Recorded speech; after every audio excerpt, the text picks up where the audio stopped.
नमस्कार, न्यूज टुडेमा स्वागत छ। म पुण्य धमला। हामी न्यूज टुडेमा हरेक दिनका समसामयिक राजनीतिक घटनाक्रम र जनसरकारका विभिन्न विषयवस्तुको उठान मात्रै गर्दैनौँ, योसँग सरकार राख्ने राजनीतिज्ञ विश्लेषकको धारणा प्रस्तुत गर्छौँ र लाइभ मार्फत विज्ञहरूको सुझाव समेत राख्ने गर्छौँ। अहिले फेरिएको सत्ता गठबन्धनले देशमा एउटा राजनीतिक छलाङ मारिरहेको छ, अर्थात् राजनीतिमा नयाँ खालको तरङ्ग पैदा गरिरहेको छ।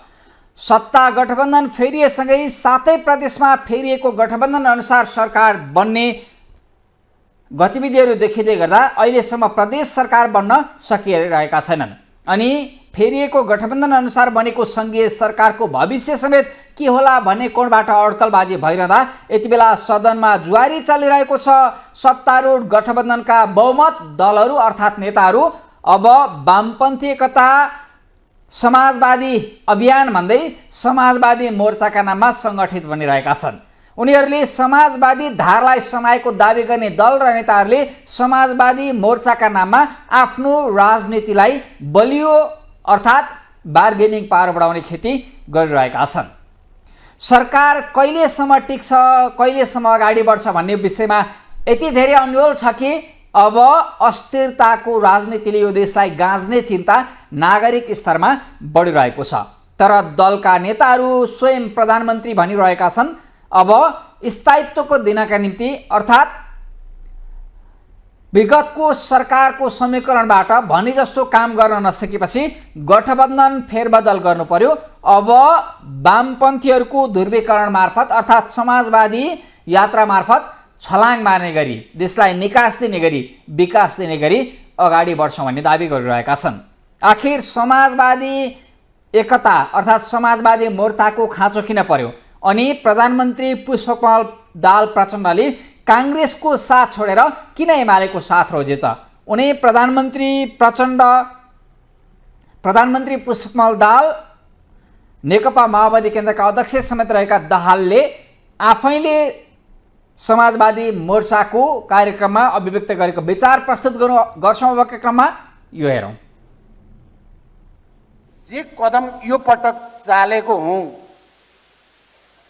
मैले प्रधानमन्त्री पदको निम्ति चालेको बिल्कुल होइन भन्ने कुरा मलाई लाग्छ तपाईहरू सबैले राजनीतिक दल नेताहरूले पनि बुझ्ने नै कुरा छ।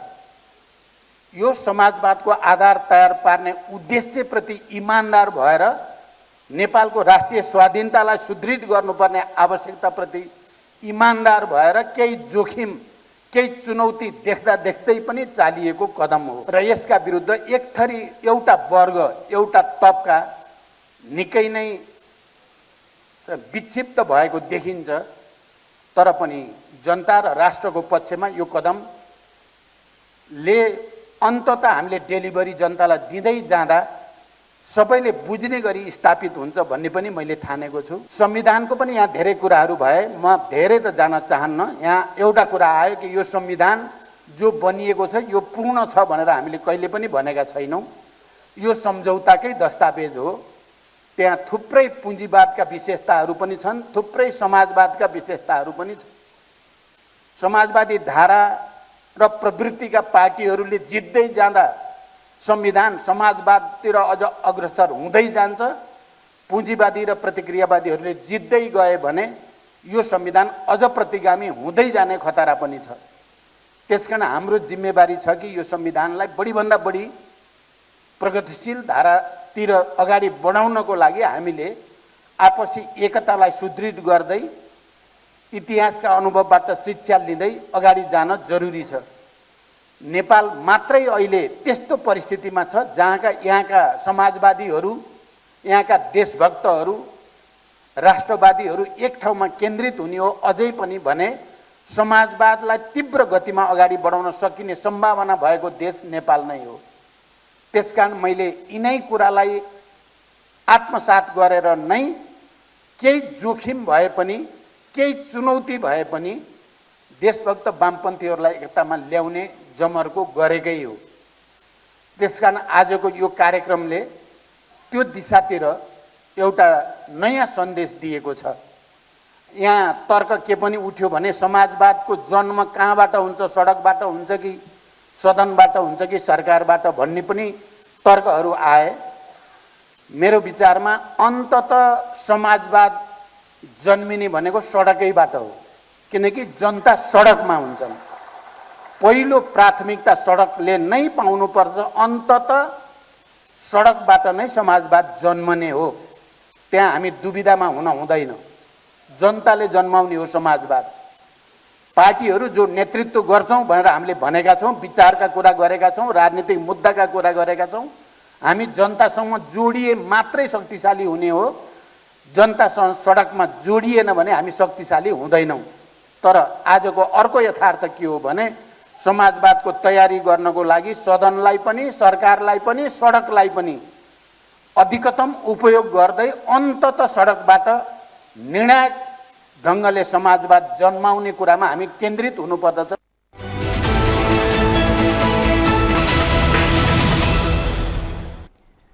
नेकपा माओवादी केन्द्रका अध्यक्ष समेत रहेका प्रधानमन्त्री प्रचण्ड भनिरहेका छन्, विगतमा विचार र सिद्धान्तका कारण सरकारलाई अग्रगामी रूपमा अगाडि बढाउन, अर्थात् जनताको चाहना भावना अनुसार अगाडि बढाउन, देशको विकासलाई अगाडि बढाउन केही समस्या भए, जसका कारण विचार मिल्ने, सिद्धान्त मिल्ने दलहरू ध्रुवीकृत भयौँ। अब वामपन्थी एकता हुँदै समाजवादी यात्रामा जानुपर्छ, जसका लागि सदन, सडक र सरकारका हरेक मोर्चालाई उपयोग गर्नुपर्छ भन्ने अभिव्यक्ति व्यक्त गरिरहेका छन् प्रधानमन्त्री प्रचण्ड।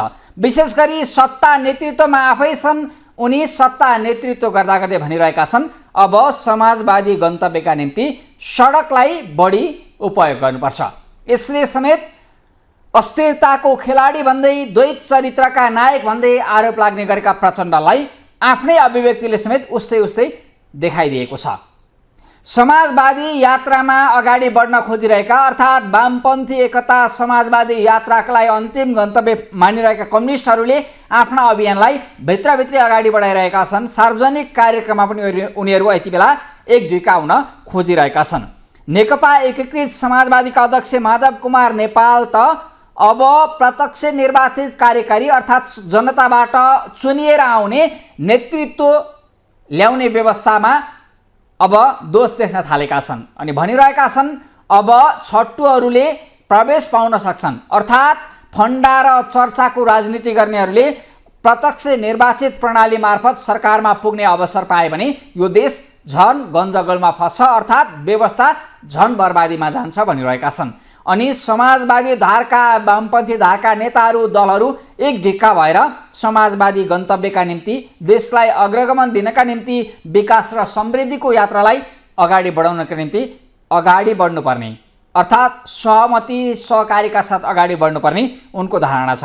अबको क्रममा नेकपा एकीकृत समाजवादी पार्टीका अध्यक्ष माधव कुमार नेपालले व्यक्त गरेको विचार प्रस्तुत गर्छौँ, यो सुनौ। वास्तवमा सम्भावना गजब आएको थियो। 2074 सालको चुनावले, हुन त यहाँ कुरा उठे निर्वाचन प्रणालीका कुरा, त्यसको आफ्नै समस्या छ। पैसा हुनेले जित्ने स्थिति, यो निर्वाचनको विकृतिलाई कसरी कन्ट्रोल गर्ने, यसको निम्ति कुनै प्रत्यक्ष निर्वाचनको पार्टीले टुङ्गो लगाउँदैन। प्रत्यक्ष प्रणाली निर्वाचनको कार्यकारीको निर्वाचनले टुङ्गो लगाएको भए त अमेरिकामा त राष्ट्रपतिको चुनावको भइरहेको छ, त्यो हेर्नुहोस् त।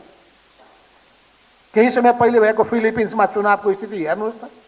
अब हुन गइरहेको चाहिँ साउथ अफ्रिकाको राष्ट्रपतिको चुनाव हेर्नुहोस् त। हामी त्यस्तै, हाम्रो आचरण यस्तो छ, हामी जस्ता यस्तै खालका मान्छेहरू राष्ट्रपति भयो भने देशको सबै लुटेर लगिदिन्छ।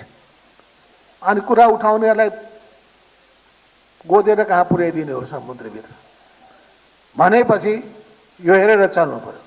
त्यहाँ यस्ता कुरामा डिस्कस गर्नु छ, डिस्कोर्स गरौँ। तर समस्या भनेको हाम्रो चुनावको प्रणालीमा मुख्य समस्या हुन्छ। त्यहाँ कुरेका उठेका सबै कुरा ठिक छन्, कति आंशिक पक्षहरू मात्रै हुन्। प्रत्येक उठेका कुराहरू आंशिक पक्ष मात्रै हो। समष्टिगत रूपमा कुन चिजलाई कसरी लागू गर्नुपर्छ भन्ने कुरामा गहन छलफलको आवश्यकता छ। र समग्रतामा भन्यो भने अहिले अघि बढ्नका लागि यो संविधान सहयोगी छ, बाधक छैन। 8 वर्षको अनुभवको प्रकाशमा पनि कतिपय कुरालाई सुधार्नुपर्छ। कानुन निर्माण गर्ने कुरामा ध्यान दिनुपर्छ। त्यसपछि आवश्यकता पर्यो भने कुन संविधानको कुन धाराले, जस्तो सङ्घीय प्रणालीका पनि स्थानीय निकायसितको सम्बन्धका कुराहरू पनि, यी सबै कुराको बारेमा बहस र छलफल गर्न सकिन्छ। तर हामीले निर्वाचन गरेर पठाएका व्यक्तिहरू, पालिकाका प्रमुखहरू, वडा अध्यक्षहरूले कतिको जिम्मेवार भूमिका खेलिरहेका छन् त्यो हामीले आफूभित्र हेर्नुपर्छ पर्दैन। प्रदेशमा पठाएका व्यक्तिहरूले जिम्मेवारी कति पुरा गरिरहेका छन्, केन्द्रमा मन्त्रीमा पठाएका मान्छेले कतिको जिम्मेवारी पुरा गरेका छन् भन्ने कुरादेखि धेरै कुराहरूमा हामीले वास्तवमा आत्मसमीक्षा गर्नुपर्ने आवश्यकता छ। तर समाजवादको विकल्प छैन।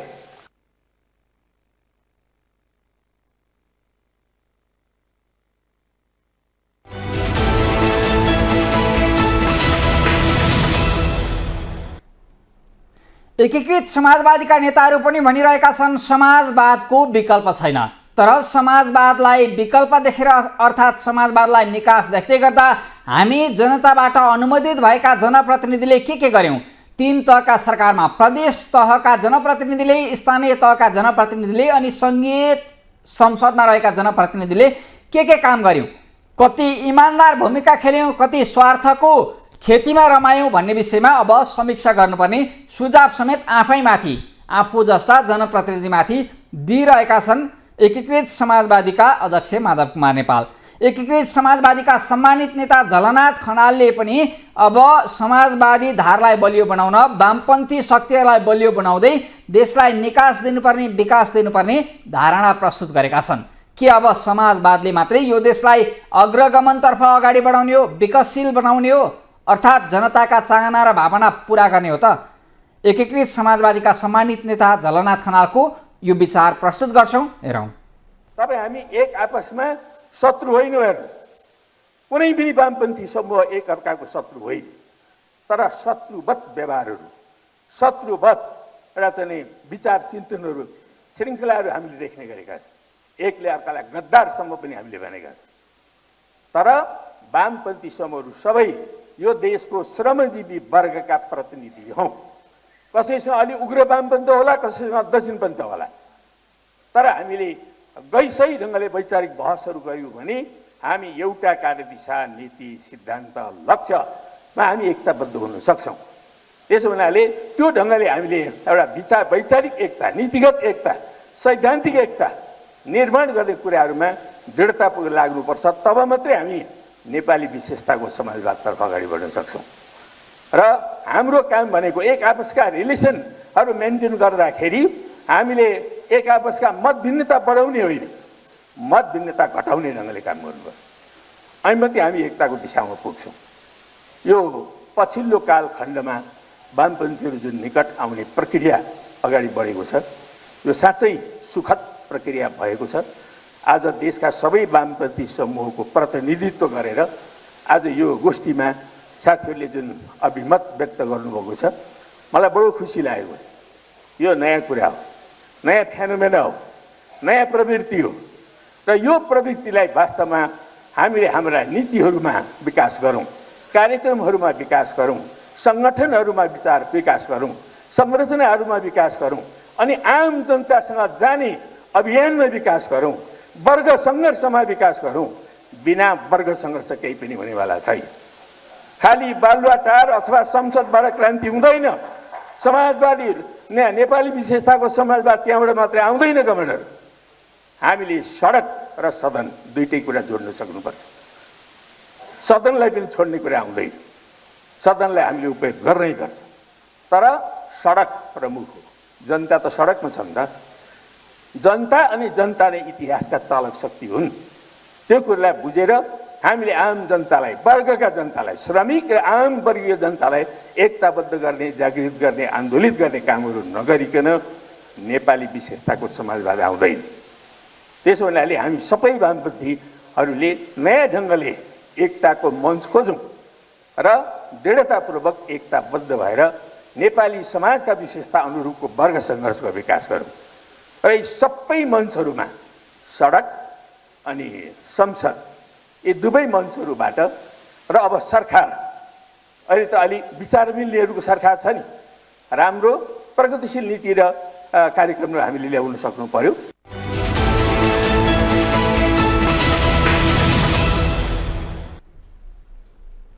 यो थियो एकीकृत समाजवादीका सम्मानित नेता झलनाथ खनालको विचार। उनी भन्दैछन् अब वामपन्थीहरू समाजवादी धारका हरेक दल र नेताहरू नयाँ सिराबाट मिल्नुको विकल्प छैन। वामपन्थीहरू समाजवादी धार पकड्नेहरू मिलेर अगाडि बढे मात्रै यो देशको विकास र समृद्धिको चाहना सफल हुन्छ भनिरहेका छन्। अनि सङ्गठनात्मक, नीतिगत र सैद्धान्तिक विचारधारामा समेत अब नयाँ सिराबाट, नयाँ कोणबाट समीक्षा गर्दै सहकार्य गर्नु आवश्यक छ, एकता गर्नु आवश्यक छ।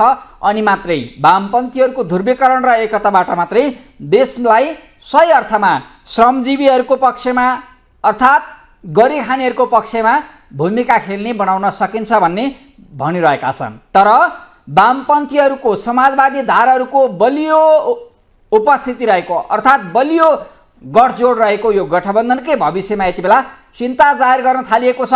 वामपन्थीहरू मिलेर यो गठबन्धन सरकारलाई निरन्तरता दिन्छन् अर्थात् स्वार्थमा रुमलिएर फुटमा फर्किन्छन् अर्थात् गठबन्धन भत्किन्छ भन्ने कोडबाट समेत यति बेला अड्कलबाजी भइरहेको छ, आकलन भइरहेको छ। जनता समाजवादी यस्तै समाजवादी धारलाई पक्डिरहेको अर्थात् समाजवादी वामपन्थी धाराहरूलाई, समाजवादी धारलाई अगालिरहेको, आफ्नो सिद्धान्त र विचारधारा बनाइरहेको जसपा जनता समाजवादी पार्टीले समेत आफूलाई उसै गरी अगाडि बढाइरहेको छ। यो अलमलले समाजवादी गन्तव्य सहज नहुने धारणा राख्ने जसपाका नेताहरू समाजवादी धारलाई बलियो बनाउनु पर्ने अलमलबाट बाहिर आएर एउटा विचारधारा, बलियो विचारधारा स्थापित गर्दै अगाडि बढ्नुपर्ने बताइरहेका छन्। जसपा अध्यक्ष समेत रहेका स्वास्थ्य तथा जनसङ्ख्या मन्त्री उपेन्द्र यादवको धारणा प्रस्तुत गर्छौँ अबको क्रममा, यो हेरौँ। अहिलेको संविधान समाजवाद उन्मुख लेखेको भए तापनि अहिलेको संविधान र संवैधानिक व्यवस्था समाजवादको बाधक छ, पुरै बाधक छ। यसलाई संशोधन गरौँ। अहिलेको शासकीय स्वरूपबाट समाजवाद हुनै सक्दैन। हेरिराख्नु भएको छ, तमासा त भइरहेकै छ, हामी गरिरहेकै छौँ, हेरिराख्नु नै भएको छ। यो तमासाबाट समाजवाद हुनेवाला छैन। यो शासकीय स्वरूप बदल्नुपर्छ।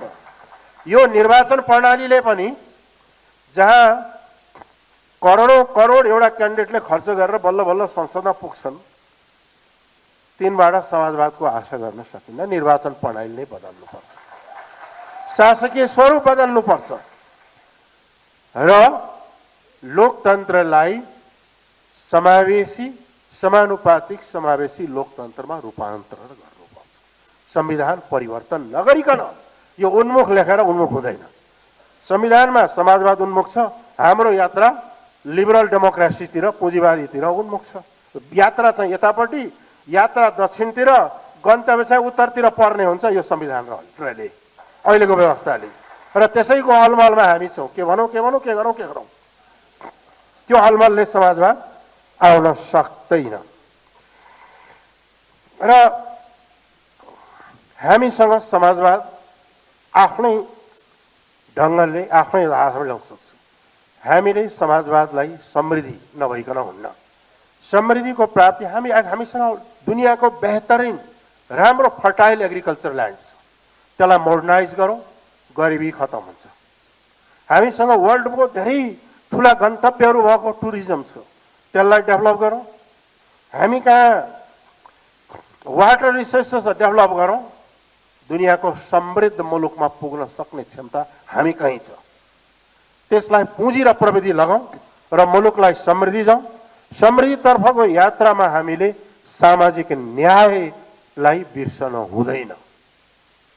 सामाजिक न्याय र चाहिँ त्यसमा चाहिँ आर्थिक न्यायलाई समातेर त्यो मात्रै त्यो यात्रातर्फ जान सक्छौँ, जहाँ सबैका लागि रोजगारी, सबैका लागि स्तरीय शिक्षा, quality education, quality health service at least दिनै पर्ने हुन्छ।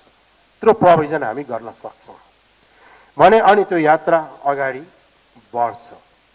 अब डेमोक्रेसी, समानता, लोकतन्त्र, समानता, सामाजिक न्याय बिना समाजवादको कल्पना गर्न सकिँदैन। त्यो गरेका थिए तर एलिमिनेट भएर गइसके। चीनले आफ्नै बाटो समातिसक्यो, क्युबाले आफ्नो ढङ्गले परिवर्तन गर्यो, भियतनामले आफ्नै ढङ्गले अगाडि बढिसक्यो, अर्कै बाटो गइसक्यो। त्यसले गर्दाखेरि के हो भन्दाखेरि वर्ल्डको जुन अनुभव छ दुनियाँको रेभोल्युसनको त्यसलाई हामीले हटाउनु पर्छ। हाम्रो नेपालमा जसरी अहिलेको राजनीतिक र संवैधानिक व्यवस्था बाधक छ समाजवादको लागि, भ्रष्टाचार, अनियमितता र करप्सन पनि समाजवादको दुश्मनै हो। अहिले हाम्रो समाजभित्र रहेको जातिवाद, ठुलो जात सानो जात, यो जनजाति थेप्चे नेप्चे यसले हुनु हुँदैन, यो हुँदैन, योदेखि लिएर परिवारवाद, नातावाद सबै चाहिँ के हुनु भने समाजवादका विरोधी दुश्मनहरू। यी रोग हामीहरूमा छ। त्यो रोगबाट मुक्ति गर्दै अगाडि नबढिकन समानताको समाज निर्माण गर्न सकिन्न।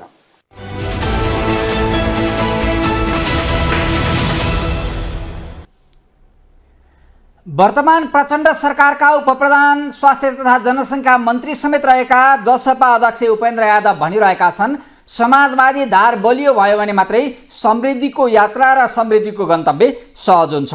अनि समाजवादी धारलाई बलियो बनाउन शासकीय स्वरूप र निर्वाचन प्रणाली नै बदल्नुपर्छ, समानुपातिक समावेशी लोकतान्त्रिक प्रणालीमा जानुपर्छ भनिरहेका छन्।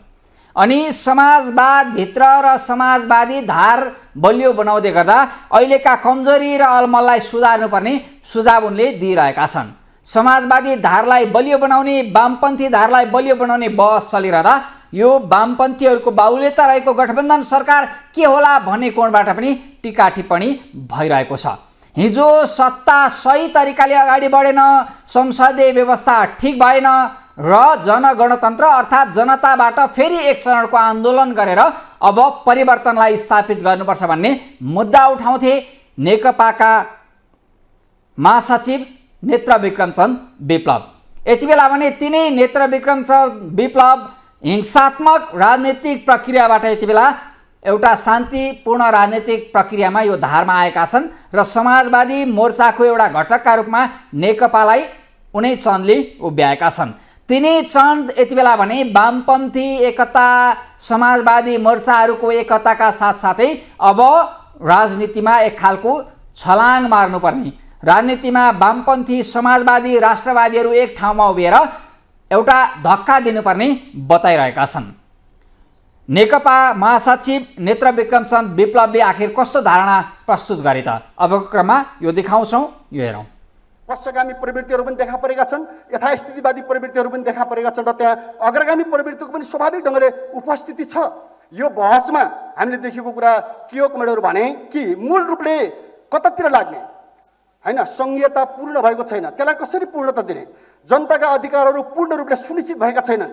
अहिले पनि सुकुम्बासीका समस्या, गरिब किसानका समस्या, मध्यम वर्गका समस्या, मजदुरका समस्या, राष्ट्रिय पुँजीपति वर्गको समस्या हाम्रो अगाडि एकदम चर्को रूपले उठिरहेका छन् र जसले देशलाई माया गर्छन्, जो नेपालमा आत्मनिर्भर ढङ्गले अर्थतन्त्र निर्माण गर्न खोजिरहेका छन्, तिनी सङ्कटग्रस्त भइरहेको हामी देख्छौँ र एक प्रकार ठेक्किन गाह्रो भएर कयौँ ठाउँमा आत्महत्यासम्मका कुराहरू हामीले सुनिरहेका छौँ।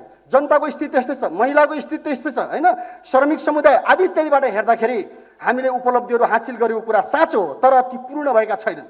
पूर्ण नहुनुको अर्थ यो पनि हो कि मानव जाति त्यहाँ चुप लागेर चाहिँ कोही पनि बस्दैन। श्रमिकहरू, उत्पीडितहरू, अधिकारको खोजी गर्ने होइन शक्तिहरू कोही पनि चुप लागेर बस्दैनन्। त्यहाँ प्रवृत्तिहरूको बिचको टकरावहरू स्वाभाविक ढङ्गले हुन्छ र भइरहेको छ। त्यसैले हामी समाजवादीहरू, कम्युनिस्टहरू कतातिरबाट हामी अगाडि बढ्ने, कुन चाहिँ धारालाई हामीले चाहिँ जनताको बिचमा थापित गर्ने, जनतालाई कसरी नेतृत्व गर्ने, यो विषयमा हाम्रो समाजवादी मोर्चाले एउटा स्पष्ट दृष्टिकोण दिएको छ कि आजका सबै समस्याको समाधान नेपाली विशेषताको समाजवादबाट सम्भव छ। आजको यसको मतलब आजकोलाई भत्काएर फाल्ने भनेको होइन। यहाँ केही बाहिर भाष्यहरू गलत ढङ्गले भइरहेका छन्, यसले अस्थिरता ल्याउँछ, समाजवादी मोर्चाले अस्थिरता ल्याउँछ कि आदि इत्यादिका तर्कहरू पनि हामी सुन्ने गर्छौँ। होइन त्यो कुरा, अस्थिरतालाई स्थिरतातिर, सापेक्षिक स्थितितिर बदल्ने कुरा हो नि यो त। आज भइरहेका असन्तुष्टिहरू, समस्याहरू, सङ्कटहरूलाई चाहे राजनीतिक हुन्, चाहे आर्थिक होस्, चाहे सामाजिक र सांस्कृतिक कुराहरू हुन्, ती सबै कुरालाई, राष्ट्रिय स्वाधीनताको कुरा होस्, यी सबै कुरालाई त हामीले अग्रगामी ढङ्गले समाधान दिने कुरा हो नि। त्यस अर्थमा हामीले लामो छलफल गरेर चार पार्टीको बिचमा एउटा हामीले अवधारणा पढ्न सार्वजनिक गरिसकेका छौँ। यहाँहरू सायद सबैले त्यो अध्ययन पनि गरिसक्नु भएको छ र हामीले आफूलाई स्पष्ट गरेका छौँ। नेपालको आजको यो सङ्घर्षमा, राजनीतिक सङ्घर्षमा, यो आर्थिक दृष्टिकोणमा, सांस्कृतिक मामिलामा हाम्रो मोर्चा समाजवादतिर, नेपाली विशेषताको समाजवादको पक्षमा उभिएको छ र जनतालाई यही विषयमा प्रशिक्षित गर्दै हामीले लिएर जानुपर्छ भन्ने हाम्रो सोचाइ छ।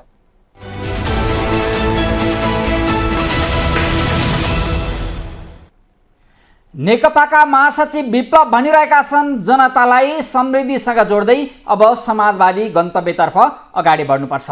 वामपन्थी धारका दल र नेताहरू अर्थात् समाजवादी धारका दल र नेताहरू एक ढिक्का हुनुपर्छ र परिवर्तनलाई संस्थागत गर्दै अब परिवर्तन गर्नुपर्ने अर्थात् सच्याउनु पर्ने राजनीतिक संस्कृतिलाई राजनीतिक अभ्यासलाई परिवर्तन गर्दै लानुपर्छ भनिरहेका छन्। एकातर्फ सङ्घीय लोकतान्त्रिक गणतन्त्र सङ्घीयता सँगसँगै अब समाजवाद वामपन्थी एकता अर्थात् वामपन्थी ध्रुवीकरणको बहस चलिरहेको छ। अर्कोतर्फ राप्रपाले आफूलाई राजासहित हिन्दू राष्ट्रसहितको एउटा संशोधनको अर्थात् सम्झौताको व्यवस्थामा जानुपर्छ, अहिलेको व्यवस्थाबाट यथास्थितिबाट अब देशले निकास पाउन सक्दैन भन्दै फरक धार प्रस्तुत गरिरहेको छ। राप्रपाले अब सरकार गठनका कुनै पनि अभियानमा अर्थात् गतिविधिमा आफूलाई सामेल नगराउने भन्दै काठमाडौँ केन्द्रित देशैभर अब यो व्यवस्था विरुद्ध आन्दोलन छेड्ने राजा र हिन्दू राष्ट्रको मुद्दालाई स्थापित गराएरै छाड्ने बताइरहेको छ अर्थात् दाबी गरिरहेको छ। राप्रपा अध्यक्ष राजेन्द्र लिङ्गदेनले अब सत्ता केन्द्रित गतिविधिबाट बाहिर निस्किएर आन्दोलनको मोर्चामा सशक्त रूपमा उभिने उद्घोष गरेका छन्।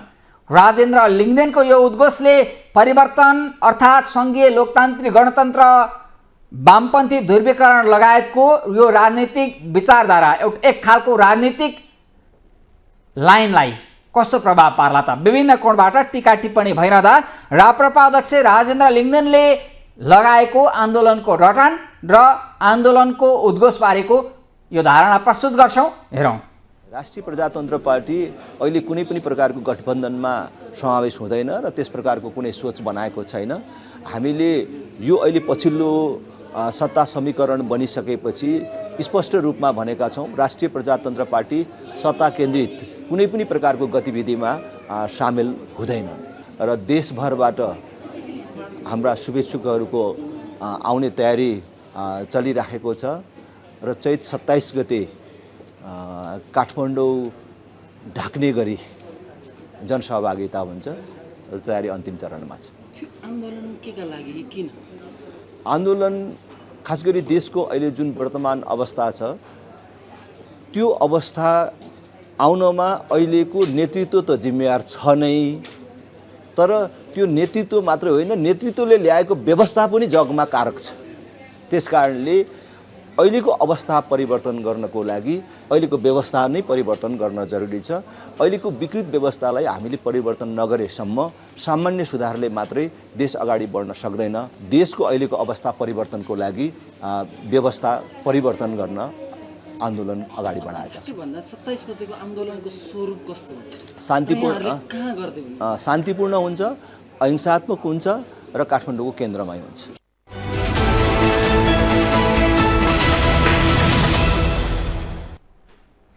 राप्रपा अध्यक्ष राजेन्द्र लिङ्गदेन भनिरहेका छन् अब अवस्था बदल्न, जनताको अवस्था र देशको अवस्था बदल्न व्यवस्था बदल्नुपर्ने खाँचो छ, जसका लागि हामी आन्दोलनको अग्रमोर्चामा हुनेछौँ, काठमाडौँलाई आधार बनाएर देशभर आन्दोलनको आँधीबेहरी ल्याउनेछौँ भन्ने दाबी गरिरहेका छन्। यति बेला 3 धारको राजनीतिक द्वन्द्व नेपालमा देखिएको छ। एउटा धारलाई राजा र हिन्दू राष्ट्रलाई समेत बेजोडसँग मुद्दा उठाउँदै राप्रपाले एउटा राजनीतिक धारको आन्दोलनलाई उठान गरिरहेको छ भने काङ्ग्रेसले आफूलाई लोकतान्त्रिक दलको रूपमा अर्थात् कम्युनिस्ट वामपन्थी समाजवादी भन्दा अलिकति फरक धारको दलका रूपमा आफ्नै तरिकाले उसले राजनीतिक रूपमा स्थापित गर्न खोजिरहेको छ। अर्कोतर्फ वामपन्थी र समाजवादी धारका दलहरू विगतका तितामिठा अनुभवहरूलाई समीक्षा गर्दै अब एक ढिक्का भएर एकपटक धक्का दिनुपर्ने कम्युनिस्ट सरकार बनाएर हुने खानेहरूको अर्थात् निम्नवर्गीय जनताको मुक्तिका निम्ति उनीहरूको समृद्धिको यात्रालाई सहज बनाउनका निम्ति लाग्नुपर्ने दाबी गरिरहेका छन्। यता व्यवस्था बदल्ने र व्यवस्था टिकाउने सँगसँगै केही दल अर्थात् विचारधारा एक भएका दलहरू बलियो बन्ने गतिविधि चलिरहँदा सदनमा जनताका देशका माग र मुद्दा गुन्जिनुपर्ने सदनमा यति बेला सत्ता पाइएको अर्थात् गुमाइएको पीडा पोख्ने गरी एउटा जुहारी चलिरहेको छ। सदनमा चलिरहेको जुवारीले दलहरू अर्थात् हाम्रा सांसदहरू, आशा गरेका सांसदहरू नै कुन बाटोमा हिँडिरहेका छन्? आफ्नाहरूले गरेका गल्ती कमी कमजोरी देख्दै नदेख्नेहरूले अरूमाथि कसरी आगो उकाल्छन् र आफ्नालाई जोगाउन, आफ्नालाई कारबाहीबाट बचाउन खोज्नेहरूले अरूमाथि कसरी खनिन्छन् भन्ने कोडबाट समेत यति बेला टीका टिप्पणी भइरहेको छ। हुन त सहकारी घोटालाका उजुरी रासोपा सभापति रवि लामिछाने सहितका कतिपय नेताहरूमाथि लागेको छ। सहकारीका बचतकर्ताहरू पीडित भयो भन्दै हारगुहार गरिरहेका छन्, तर तिनै विवादित नेताहरू मन्त्रीका रूपमा झण्डा फहराउँदै हिँडिरहेका छन्। यतातर्फ काङ्ग्रेसले गरेको खबरदारी त ठिकै छ, तर विगतमा सत्ता पक्षको भूमिकामा हुँदा काङ्ग्रेसले प्रतिपक्षी भूमिकामा रहेका रासोपा सभापति र नेताहरूले गरेको बदमासी किन देखेन भन्ने कोणबाट समेत राजनीतिक प्रतिशोधका रूपमा काङ्ग्रेस यति बेला सदनमा र सडकमा उत्रिएको कोणबाट समेत टीका टिप्पणी भइरहेको छ। आखिर रासोपा सभापति रवि लामिछाने सहितका नेताहरूले सहकारीमाथि घोटाला गरे अर्थात् सहकारीमा बचतकर्ताको पैसामा हिनामिना गरेको मुद्दा उठिरहँदा काङ्ग्रेसले किन यसलाई नै एजेन्डा बनाइरहेको छ त? नेपाली काङ्ग्रेसका महामन्त्री समेत रहेका सांसद विश्वप्रकाश शर्माले रासोपा सभापति सहितका शीर्ष नेताहरू सहकारी ठगका रूपमा अग्रसर भएको आरोप मात्रै लगाएनन्। उनले छानबिन समितिमा, संसदीय छानबिन समिति गठन गरेर त्यो संसदीय छानबिन समितिमा आफ्ना पक्षमा धारणा बनाउन अर्थात् आफूहरूका सवालमाथि जवाब दिन चुनौती दिएका छन्। अबको क्रममा काङ्ग्रेस महामन्त्री एवं सांसद विश्वप्रकाश शर्माले सदनमा रासोपाका सभापति सहितका नेताहरूमाथि आक्षेप लगाउँदै अभिव्यक्त गरेको विचार प्रस्तुत गर्छौँ, यो हेरौँ। मान्य सदस्यहरू सबै उठ्नु भएको छ। यो उठ्नुभएको मान्य सदस्यहरूको रोगकै तर्फबाट मान्य सदस्य श्री विश्वप्रकाश शर्मालाई संक्षिप्तमा आफ्नो भनाइ राखिदिनु हुन र अरू मान्यज्यूहरूलाई आसन ग्रहण गरिदिनु हुन अनुरोध गर्छु। सम्माननीय सभामुख महोदय, समयको लागि धन्यवाद। सभामुख महोदय, आज प्रतिनिधि सभाको यो बैठकमा निर्धारित कार्यतालिका जो क्यालेन्डर थियो, क्यालेन्डर बमोजिम चल्ने क्रम चलिरहँदै गर्दाखेरि हामीले अकस्मात सुन्यौँ सम्माननीय सभामुख महोदयले क्यालेन्डरमा चलाउने संसदलाई सुव्यवस्थित थलो बनाउने, जिम्मेवार बहसको थलो बनाउने जे प्रयास गर्न खोजिरहनु भएको छ र सदनको सिङ्गो नेताको रूपमा निर्विवाद व्यक्तित्व प्रस्तुत गर्ने जे प्रयास गरिरहनु भएको छ, बीचमा अकस्मात सुन्यौँ कि त्यो सेड्युलभन्दा फरक प्रस्तावना पनि आज यहाँ प्रस्तुत हुन लाग्दै थियो, जसप्रति हाम्रो विमति थियो। तर सभामुख महोदयले फेरि त्यसलाई सही ट्र्याकमा ल्याउनु भएको भन्ने पनि सुनेका छौँ। यदि त्यो साँचो हो भने त्यसमा म सभामुखज्यूको प्रशंसा गर्न चाहन्छु र यदि प्रमुख प्रतिपक्षको सहमति बेगर या कार्यव्यवस्था परामर्श समितिमा बन्ने सहमति बेगर कुनै पनि प्रस्तुति रोस्टमबाट आकस्मिक रूपमा गर्न लागि भने त्यसमा फेरि प्रमुख प्रतिपक्षी दलको विनम्रतापूर्वक तर उत्तिकै कठोरतापूर्वक विमति रहने कुरा पनि म पूर्व सूचना आजको हाउसमा सबभन्दा पहिले गर्न चाहन्छु।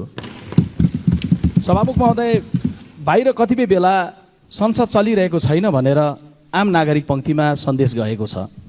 पत्रकार मित्रहरूले पनि बेला बेला सोध्नुहुन्छ कि काङ्ग्रेसले हाउस चल्न किन नदिएको, आज सदन चल्छ कि चल्दैन भनेर पत्रकार मित्रहरूले पनि सोधिरहनुहुन्छ। चैत्र 18 गते संसदमा अन्तर्राष्ट्रिय सौर्य गठबन्धन स्थापना सम्बन्धी सम्झौता उप छलफल गर्ने प्रस्ताव पेश भयो। चैत्र 19 गते विद्युतीय व्यापार विधेयकमाथि विचार गरियोस् भन्ने प्रस्ताव पेश भयो। हिजो चैत्र 20 गते मङ्गलबार मात्रै यो संसदले बिमस्टेकको बडापत्रलाई अनुमोदन गरेको छ। म त्यसैले आज सम्मानित संसदमा उभिएर स्वदेश र विदेशमा रहेका सबै नेपालीलाई सदन चलिरहेको जानकारी गराउन चाहन्छु र स्पष्ट गर्न चाहन्छु, सरकारले विधेयक लिएर आउँछ त संसद चल्छ, सरकार बलजफ्ती गरेर आउँछ त संसद चल्दैन, कुरा एकदम क्लियर छ। यो म स्पष्ट गर्न चाहन्छु।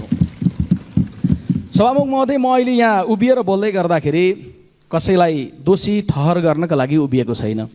म जान्दछु कि सम्मानित संसदको त्यो रोस्ट्रम या यो फ्लोर कसैलाई दोषी ठहर गर्न पाउने थलो बिल्कुलै होइन।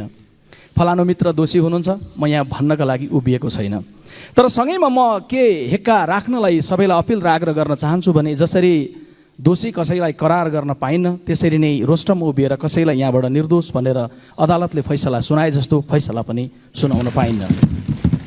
सम्माननीय प्रधानमन्त्रीले भन्नुभयो गृहमन्त्रीजी माथिको जे विषय छ उहाँ निर्दोष हुनुहुन्छ, रोस्टम उभिएर भन्नुभयो। केही सांसद मित्रहरूले पनि प्रतिवादमा भन्नुभयो उहाँ निर्दोष हुनुहुन्छ। सभामुख महोदय, अकबर र बिरबलको एउटा कथामा चोरको दारीमा सिनको भनिसक्दा हत्त नपत्त दारी छामे जस्तो किन गर्नुभएको हो प्रधानमन्त्रीजीदेखि लिएर अरूहरूले मैले बुझ्न सकिनँ। गृहमन्त्रीजीलाई पनि त्यहाँ उभिएर रोस्टममा उभिएर ठुलो स्वरमा भन्न मन छ कि म निर्दोष छु। संयोगवश दारी पाल्नु भएको छ, दारी छाम्न हतार नगर्नुहोस्, म उहाँलाई आग्रह गर्न चाहन्छु। को दोषी को निर्दोष भनेर न रोस्टमबाट न फ्लोरबाट यहाँबाट छुट्याउने यो विधि होइन, न्याय पद्धतिमा यो कहीँ पनि उल्लेख छैन। हामी चाहन्छौँ संसदीय छानबिन समिति बनाएर माननीय गृहमन्त्रीजीलाई निर्दोष साबित हुन पाउने जो हक छ त्यो उपयोग गर्न उहाँलाई दिउँ, त्यो दिइयोस्। संसदीय छानबिन समिति किन भन्ने बारेमा पनि प्रश्न उठेको छ। मैले स्पष्ट गर्न चाहन्छु संसदीय छानबिन समितिको हाम्रो मागको सम्बन्धमा सामान्यतया चोरीको मुद्दा, छलीको मुद्दा, ठगीको मुद्दा, जालसाजीको मुद्दा, यस्तो लाजमर्दो मुद्दाहरू उप संसदीय छानबिन समिति जरुरी पर्ने कुरै होइन। उतै गाउँतिरको प्रहरी चौकीले गोर्खी लौरी लाउँदै गर्दाखेरि यो समाधान निस्किने विषय हो। गाउँमा यस्ता मुद्दा कयौँ भइरहेका हुन्छन्, तर पनि आज सदनमा यो विषय आइपुगेको छ। यसको 3 वटा कारण छन्। पहिलो कुरो कन्फ्लिक्ट अफ इन्ट्रेस्टको प्रश्न। सम्माननीय सभामुख महोदय, गृहमन्त्रीजी जो बन्नुभएको छ आदरणीय मित्रले भन्न सक्नु पर्थ्यो म माथि प्रश्न उठेको छ, म पुरानो दलका नेताहरू जस्तो होइन, म माथिको आरोप गलत प्रमाणित नभइकन म मन्त्री बन्दिनँ। हामी जान्दछौँ उहाँलाई गएको निर्वाचनमा मतदाताले दिँदै गर्दाखेरिको मत पनि यही प्रकारको मनोविज्ञानको जगमा दिएका थिए। आदरणीय सीके राउत यहीँ हुनुहुन्छ संसदमा, 2 पटक उहाँको पार्टी सरकारमा गयो, 2 पटक उहाँ मन्त्री बन्नतर्फ लाग्नु भएन, आफ्नो मित्रहरूलाई पठाउनतर्फ लाग्नुभयो। हाम्रो नेपालीमा एउटा गीत छ, त्यो गीतको व्याख्यामा भन्छ नाइ मलाई त विवाह गर्न तिनै युवती चाहिन्छ भनेर। अझ काङ्ग्रेसले त प्रधानमन्त्रीको प्रस्ताव गरेको थियो भनेर साथीहरूले प्रचार गरेको झुटलाई पत्याएर संसारले ठन्डा दिमागले सोचिदेओस्, प्रधानमन्त्रीकै अफर आउँदा पनि कोही नेता नाइ मलाई प्रधानमन्त्री होइन गृहमन्त्री नै चाहिन्छ भनेर भन्नुहुन्छ भने शङ्का गर्नुपर्ने ठाउँ हुन्छ कि हुँदैन, केही आशंकाहरू जोड्नुपर्ने हुन्छ कि हुँदैन। त्यसैले संसदीय छानबिन समिति कन्फ्लिक्ट अफ इन्ट्रेस्टको कारणले गर्दा पनि जरुरी भएको छ। दोस्रो चाहिँ नियमित छानबिन प्रक्रिया रोकियो। सभामुख महोदय, फागुन 21 अगाडिको गृहमन्त्रीजी भन्नुहुन्छ सहकारी ठगीको विषय गम्भीर छ, गहिरो अनुसन्धान हुन्छ। उहाँले निर्देशन पनि दिनुभयो, कास्कीमा अनुसन्धान पनि सुरु भयो। फागुन 21 गतेको शुभ मुहुर्त पछाडि अनुसन्धान रोकियो। अब उहाँमाथिको अनुसन्धान रोकिने भएपछि प्रश्न उहाँमाथिको मात्रै होइन, 100औं माथिको अनुसन्धान प्रभावित हुने भयो, पीडित त मर्ने भए। त्यसैले पनि संसदीय छानबिन समिति जरुरी भयो। तेस्रो चाहिँ सभामुख महोदय, पुराना दलका कुनै नेताले बोल्दै गर्दाखेरि कहिले भनेको मैले सुनिनँ कि म माथि कुनै आरोप लाग्दै गर्दा आऊ चोक बजारमा बहस गरौँ भनेर मैले कहीँ भनेको सुनिनँ। तर माननीय गृहमन्त्रीजीले भन्नुभयो म सार्वजनिक रूपमा बहस गर्न तयार छु, कहाँ आउनुपर्ने हो भन्नुहोस्, म त्यहाँ आउन तयार छु भन्नुभयो। त्यसैले मैले के आग्रह गर्छु भने निमन्त्रणा गर्न चाहन्छु माननीय गृहमन्त्रीजी, उत्साह छ, ऊर्जा छ, स्वरमा बोल्नुहुन्छ, बोल्दै गर्दा हामीभन्दा ठुलै स्वरमा पनि बोल्न सक्नुहुन्छ। आउनुहोस्, बहस गर्नका लागि म ठाउँ निर्धारित गरिदिन चाहन्छु। त्यो हो नेपाल देशको काठमाडौँ जिल्लाको प्रमुख प्रशासनिक केन्द्र सिंहदरबारभित्र स्थापना हुने संसदीय छानबिन समितिको कार्यालयमा उहाँलाई निमन्त्रण म गर्न चाहन्छु। तपाईँले दिएको जवाफ हामीले सुनिसक्यौँ, सडकबाट पनि सुन्यौँ, सभाबाट पनि सुन्यौँ, मिडियाबाट पनि सुन्यौँ। अब संसदीय छानबिन समितिमा तपाईँले जवाब दिन पाउनुपर्छ। तपाईँको हकको लागि पनि म यहाँ बोल्नलाई उभिएको छु। सभामुख महोदय, दोष चाहिँ व्यक्तिले बोक्नुपर्छ कि कम्पनीले बोक्नुपर्छ भन्ने विषय पनि बहसको क्रममा छ। सम्मानित सर्वोच्च अदालतले 2068 सालमा एउटा फैसला गरेको छ, एउटा आदेश दिएको छ र त्यो आदेशको क्रममा भनेको छ कि कुनै पनि कम्पनीको आत्मा हुँदैन, कुनै पनि कम्पनी व्यक्तिबाट सञ्चालित हुन्छ, कम्पनी आफैमा अमूर्त हुन्छ। त्यसैले कम्पनी सञ्चालन गर्दै गर्दा त्यसमा सामेल भएका व्यक्तिहरू जो हुन्छन् ती व्यक्तिहरूले त्यसमा भएका विषयहरूको, त्यसमा भएका बेइमानीको, त्यसमा भएका व्यतिथिहरूको जवाब दिनुपर्ने हुन्छ। युनिटीको इन्टरनेसनलको केसको सन्दर्भमा गरेको यो फैसलाले, सर्वोच्चको त्यो नजिरले र त्यो नजिर स्थापित गर्दै गर्दा म सम्मानपूर्वक माननीय सुशीला कार्कीको नाम स्मरण गर्न चाहन्छु। उहाँको इजलासबाट भएको त्यो फैसलाले भन्छ कि आजको मितिमा त्यो युनिटीको कुरो आकर्षित हुँदै गर्दा अहिलेको रवि लामिछानेजी र जीबीजी सामेल भएको मिडिया जुन नेटवर्क हो त्यो मिडिया नेटवर्क पनि त्यही कानुन अन्तर्गत आकर्षित हुन्छ। आधा दर्जनभन्दा बढी सहकारीको 80 करोड रुपियाँ गोर्खा मिडियामा गएको देखिन्छ। कुन समयमा? जुन समयमा जीबी राईपछि दोस्रो महत्त्वपूर्ण जिम्मेवारीमा हुनुहुन्थ्यो रवि लामिछाने। मिति भनौँ 2077 सालको चैत्र 25 देखि 79 सालको असार 1 गतेसम्म रविजी गोर्खा मिडिया प्रणालीको सञ्चालक पनि हुनुहुन्थ्यो र प्रबन्ध निर्देशक पनि। 5वटा शहरको 5वटा सहकारीको 50,000 बचतकर्ताको 80 करोड रुपियाँ। सभामुख महोदय, सहबाट उठेका 5वटा सहकारी पहिला पूर्व तयारी गरेर सहकारीहरू सायद बनाइराखेर त्यहाँबाट रकम यता प्रवाह गरिएको छ। काठमाडौँको सुवर्णलक्ष्मी, पोखराको सूर्यदर्शन, चितवनको सहारा, नेपालगञ्जको समानता र वीरगञ्जको सानो पाइला 50,000 भन्दा बढी बचतकर्ताको 80 करोडभन्दा बढीको रकम। सभामुख महोदय, राष्ट्रपाको एकजना आचार्य थरका सहमहामन्त्रीजीको नाममा पनि गोर्खा मिडियामा सुप्रिम सहकारीबाट 1,56,15,00,000 रुपियाँ प्रवाह भएको देखिन्छ। सूर्यदर्शन सहकारीबाट 1 करोड रुपियाँ प्रवाह भएको देखिन्छ। सभामुख महोदय, एउटा नयाँ बनेर आएको दलको ऊर्जालाई म सम्मान गर्दै गर्दा फेरि पनि म देश दुनियाँले सुन्ने गरी के आग्रह गर्न चाहन्छु, त्यहाँभित्र एउटा कोर टिम रहेछ जो यो समग्र गतिविधिमा सामेल छ। त्यहाँभित्र अर्को डुवर टिम रहेछ जो ढोकामा बसेर ढाकछोपको काम गर्छ। कोर टिम छ भित्र गएर काम गर्छ, डुवर टिम छ ढोकामा बसेर ढाकछोप गर्छ, अनि पुवर टिम छ जो देशभरि बसेर राष्ट्रपा जिन्दाबाद भनेर फेसबुकमा लेखिरहन्छ। मैले यो कुरा आजको मितिमा यहाँनिर भन्नै पर्छ र भन्दै गर्दा मैले भन्नुपर्छ, प्रश्न 80 करोड रुपियाँ गोर्खा मिडियामा प्रभाव भएको रकमको हो। सभामुख महोदय, 80 करोड भन्दै गर्दा देश दुनियाँले 70 करोड सम्झ्यो होला। 70 करोड त केवल टेलिफोनमा कसैले बोल्दै गर्दाखेरि हिसाब किताब त्यहाँनिर मिल्छ कि भनेर आएको कुरा थियो। त्यो 70 करोडको हिसाब आउँदै गर्दा त्यति केवल कुनै डकुमेन्टमा थिएन, कहीँ दर्ता थिएन, कहीँ कुनै प्रमाण थिएन। फोनमा बोलेको आधारमा राजीनामा गर्ने मन्त्रीजी त अहिले यहीँ सांसद भएर बसिरहनु भएको छ। म राजीनामा माग्न उभिएको छैन, तर 80 करोड र त्यो तत्कालीन 70 करोडको बिचको हिसाब देश दुनियाँले खोज्नुपर्छ कि पर्दैन भन्ने कुरा सोध्नको लागि चाहिँ म उभिएको छु। र त्यसैले म 80 करोडको सन्दर्भमा राजीनामा होइन, म केवल संसदीय छानबिन समितिको माग गर्न चाहन्छु। सभामुख महोदय,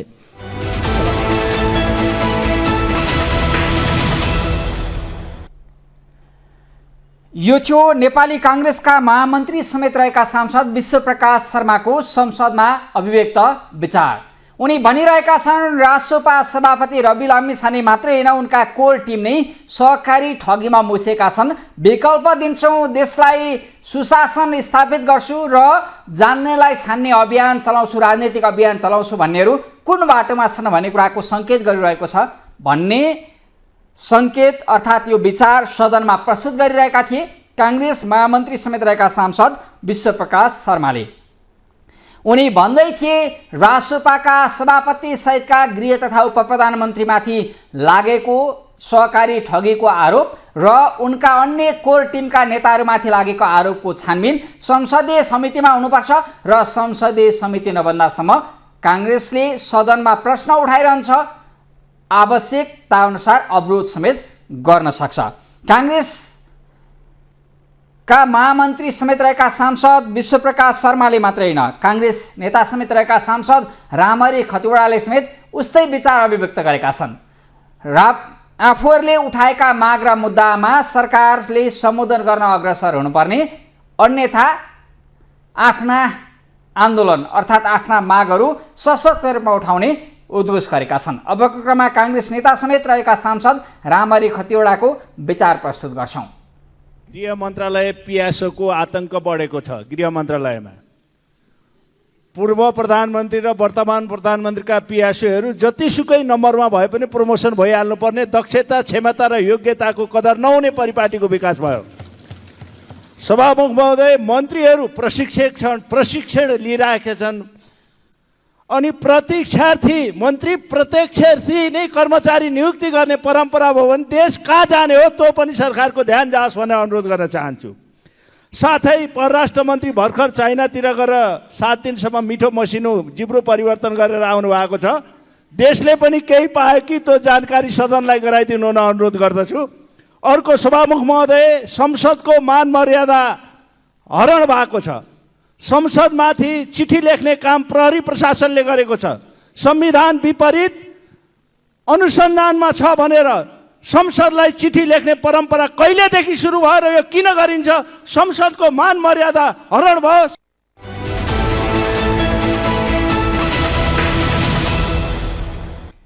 काङ्ग्रेस नेता समेत रहेका सांसद खतिवडा भनिरहेका छन् संसदमाथि प्रहरीले धावा बोलिरहेको छ। अनुसन्धानको विषय बनाउनु पर्नेमा अनुसन्धान रोकेर चाकडी गरिरहेको छ भन्दै सदनमा ध्यानाकर्षण गराइरहेका थिए उनले। यो विषय राष्ट्रसभा सभापति एवं उपप्रधान तथा गृहमन्त्रीमाथिको सहकारी घोटालाको मुद्दा हो। काङ्ग्रेसले एजेन्डा नै बनाएर एक सूत्रीय एजेन्डा बनाएर राष्ट्रसभा सभापति रवि लगायतका नेताहरूमाथि एउटा टीका टिप्पणी गरिरहेको छ। उनीहरू सहकारी घोटालामा मुछिएको मुद्दालाई बेजोडसँग उठाइरहेको छ र संसदीय समितिबाट छानबिन नहुँदासम्म काङ्ग्रेसले यो आवाज बोलिरहन्छ र उस्तै परि सदन समेत अवरोध गर्ने अवस्था आउन सक्नेतर्फ चेतावनी दिइरहेको छ कि अब सरकार संसदीय छानबिन समिति गठन गरेर राष्ट्रसभा सभापति समेत रहेका उपप्रधान तथा गृहमन्त्रीमाथि छानबिन गर्न तयार हुन्छ त? अनि सहकारी घोटाला लाखौं लाख बचतकर्ताको हजारौं हजार सहकारीले यसै गरी बचतको पैसा करोड होइन अर्बौं अर्ब हिनामिना गरेका छन्। के अब यी सहकारी ठगमा लागेका हरेक सञ्चालकमाथि छानबिन समिति बनाएर छानबिन हुन्छ त? के बचतकर्ताको पैसा फिर्ता आउँछ त? काङ्ग्रेसले उठाएका कतिपय माग र मुद्दा जनपक्षीय छन्, अर्थात् पीडित सहकारीका बचतकर्ताको पक्षमा छन्। उनीहरू यसै गरी सहकारीको पैसा अपचलन गरेर ठग्नेहरूलाई कारबाही गर्नु पर्यो, आफ्नो बचत फिर्ता हुनु पर्यो भन्दै सडकमा आन्दोलित छन्। त्यही आवाजलाई काङ्ग्रेसले केही प्रतिनिधि पात्रलाई उदाहरण बनाउँदै सदनमा गुन्जायमान गराइरहेको छ कि अब काङ्ग्रेसको माग र मुद्दामा सरकार लचिलो बन्ला त? संसदीय समिति बन्ला त? विभिन्न कोणबाट यति बेला प्रश्न उठिरहँदा रासोपाका नेताहरूले भने आफ्ना नेतामाथिको, आफ्ना सभापतिको, आफ्ना उपप्रधान तथा गृहमन्त्रीमाथि लागेको आरोप र अभियोग, काङ्ग्रेसले उठाइरहेको प्रश्नको बचाउ गरिरहेका छन्। यदि विवाद हुँदै जाने, सामान्य उजुरी पर्दा, बिना प्रमाण अर्थात् बिना आधार उजुरी पर्दा राजीनामा दिँदै जाने, नैतिकता प्रदर्शन गर्दै जाने हो भने कुन राजनीतिक स्थानमा हामी पुग्छौँ? कस्तो खालको एउटा संस्कार बसाउन खोजेको नेपाली काङ्ग्रेसले भन्दै रासोपाका उपसभापति समेत रहेका सांसद स्वर्णिम वाग्लेले प्रश्न उठाएका छन्। अबको क्रममा आफ्ना नेताहरूमाथि लागेको आरोप र अभियोगको बचाउ गर्दै रासोपाका उपसभापति एवं सांसद स्वर्णिम वाग्लेले अभिव्यक्त गरेको संसदको विचार प्रस्तुत गर्छौँ, यो हेरौँ। विगत केही हप्तादेखि यो संसदमा एउटा रिचुअल चलिरहेको छ। सहकारीको महाकाव्य नै लेख्न बस्या जस्तो गरेर हाम्रो दैनन्दिन चाहिँ सुरु भइराखेको छ, दैनिक कार्यहरू। तर एउटा शब्द मैले कहिले पनि सुन्न पाएको छैन। लेख्नलाई महाकाव्य नै लेखियो होला, तर समाधान भन्ने शब्द मैले त्यहाँ सुन्न नपाएको हुनाले म आज यो माइक लिएर उठेको छु। प्रतिपक्षमा हुँदा हामीले पनि प्रश्न गरेका हौँ। एउटा शालीन प्रतिरोध, शालीन प्रतिवाद संसदीय व्यवस्थामा प्रतिपक्षीय धर्म नै हो, त्यसलाई हामीले उन्नत किसिमले प्रयोग गरेकै हौँ। सम्पूर्ण प्रतिपक्षी रोहरूले अर्थमन्त्रीको राजीनामा माग्दाखेरि हामी संयमित भएका थियौँ, हामी रोकिएका थियौँ। हामीले भन्यौँ अर्थमन्त्रीको पहिला कुरा सुन्नुपर्छ, उहाँलाई स्पष्टीकरणको मौका दिनुपर्छ भनेर एउटा प्रतिपक्षी दल हो राष्ट्रिय स्वतन्त्र पार्टी, जसले अनधिकृत व्यक्तिको प्रवेशद्वारा बजेट निर्माण गरियो भन्दाखेरि अर्थमन्त्रीको राजीनामा हामीले मागेका थिएनौँ। भौतिक मन्त्रीमाथि पनि लगभग सबै प्रतिपक्षी दलहरूले राजीनामा माग्दाखेरि हामीले भन्यौँ पहिला उहाँको कुरा सुन्नुपर्छ। आज माननीय गृहमन्त्रीजीले तपाईँहरूले यति धेरै आक्षेप लगाउनु भएको छ मभित्र, यही हलभित्र, म रोस्ट्रममा उभिएर म जवाफ दिन चाहन्छु भन्दाखेरि उहाँलाई निषेध, यो हदसम्मको असहिष्णुता, यो अनुदारवाद कहाँबाट आयो? यो कस्तो संस्कृति हामी चाहिँ बसाउन खोज्दैछौँ? यो असाध्यै चिन्ताजनक छ। सम्माननीय सभामुख महोदय, संसदीय छानबिन समिति बनाउन आपत्ति होइन, कस्तो नजिर स्थापना गर्न गइरहेका छौँ भन्ने बारे विचार हामीले गर्नुपर्ने हुन्छ। सर्वदलीय सहमति गरौँ, आरोप लाग्नासाथ सबले राजीनामा गरौँ, मन्त्रीले मात्र होइन सांसदले पनि राजीनामा गरौँ र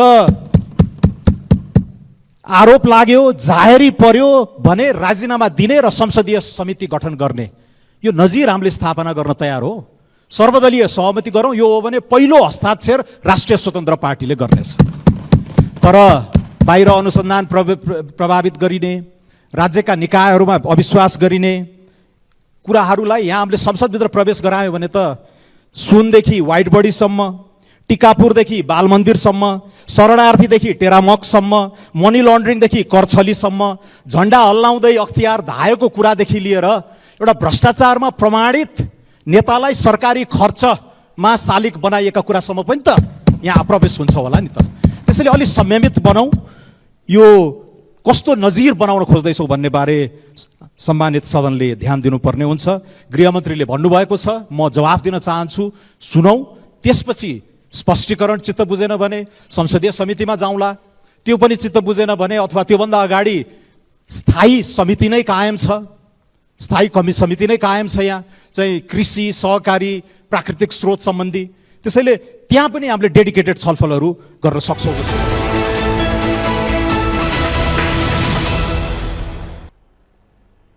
राजसभाका उपसभापति समेत रहेका सांसद स्वर्णिम वाग्ले दाबी गर्दै थिए सामान्य उजुरी अर्थात् प्रश्नहरूमा राजीनामा दिँदै नैतिकता प्रदर्शन गर्दै जाने हो भने राजनीति कता जाला। कस्तो संस्कार बसाउन खोजिरहेको छ नेपाली काङ्ग्रेसले? अरूमाथि प्रश्न तेर्साएर आफ्ना अरूमाथि हरेक गलत कदममा अग्रसर हुँदा पनि किन चुप लाग्ने भनेर उल्टै काङ्ग्रेसलाई सबक सिकाउने कोसिस गरिरहेका थिए। यता सरकार कसरी बचाउने, कसरी गिराउने भन्ने खेल चलिरहँदा जनताका माग र मुद्दा ओझेलमा परिरहेका छन्। राष्ट्रिय सभामा यति बेला पनि जनताका विभिन्न माग र मुद्दाले स्थान पाइरहेको छ। विगतमा नेकपा एमालेका प्रभावशाली नेता हुँदै यति बेला भने एमालेबाट ओझेलमा पारिएका नेता वामदेव गौतमले भने अब समृद्धिको दिशातर्फ अगाडि बढाउनुपर्छ, देशलाई उत्पादनतर्फ, कृषिमा आत्मनिर्भर बनाउनेतर्फ अगाडि बढाउनुपर्छ, अनि मात्रै देशलाई अगाडि बढाउन सकिन्छ, विकासमा अग्रगमनतर्फ अगाडि बढाउन सकिन्छ र जनतालाई, नागरिकलाई सुखी बनाउन सकिन्छ भन्ने सुझाव सरकार र नेताहरूलाई प्रस्तुत गरेका छन्। अबको क्रममा वामदेव गौतमले राखेको विचार प्रस्तुत गर्छौँ, यो हेरौँ। उत्पादनलाई प्राथमिकता दिउँ। आजभन्दा अगाडि जे उत्पादन भएको छ त्योभन्दा बढी अर्को क्षेत्रमा जानुपर्छ। कृषि उत्पादनमा, औद्योगिक उत्पादनमा। नयाँ औद्योगिक उत्पादन के छ? नयाँ कृषिको चाहिँ उत्पादन के छ? त्यसमा कसरी सम्पूर्ण नेपाली जनतालाई चाहिँ प्रतिबद्ध गराउन सकिन्छ भन्ने किसिमले आउनुपर्छ। त्यो छ कि छैन? नेपालमा जति उत्पादन हुन्छ त्यो विदेशबाट आउन बन्द गरेर प्रतिबन्ध लगाउनुपर्छ। 4 खर्बको हामीले खाने चिज भारतबाट आइसक्यो र 4 खर्बभन्दा धेरै घाटा बजेट भइसक्यो, घाटा व्यापार भइसक्यो। यस्तो चाहिँ अवस्था छ। त्यसो भएर यो जतिसुकै सुन्दर तरिकाले भने पनि सन्तुष्ट हुने छैन र यो नेपाललाई डुबाउनेतर्फ गइरहेको छ र यो सरकारले नयाँ कार्यक्रम अगाडि सारेको छैन। जसले आजको समस्या तुरुन्तै समाधान गर्न सक्छ त्यस्तो केही पनि छैन। हामीले तुरुन्तै उत्पादन वृद्धिमा चाहिँ जाउँ र कृषि उत्पादनलाई नयाँ उचाइमा चाहिँ पुर्याउँ। हामीसँग अहिले पनि 22 लाख हेक्टर जमिन छ र सामुदायिक वनमा 20 लाख हेक्टर जमिन छ र सुधार गरेर उत्पादनमा लैजान सकिने 10 लाख जमिन छ, 10 लाख हेक्टर जमिन छ। यसो गर्दाखेरि झन्डै 52-53 लाख हेक्टरमा हामीले उत्पादन गर्न सक्छौँ। कुनैमा औद्योगिक उत्पादन गर्ने, जस्तो सामुदायिक वनमा हामीले धान खेती लगाउन सक्दैनौँ तर खर लगाउन सकिन्छ, वनकस लगाउन सकिन्छ, कपास उत्पादन हुन्छ, कपडा बन्न सक्छ र हामीले कागज कारखाना चाहिँ सञ्चालन गर्न सक्छौँ।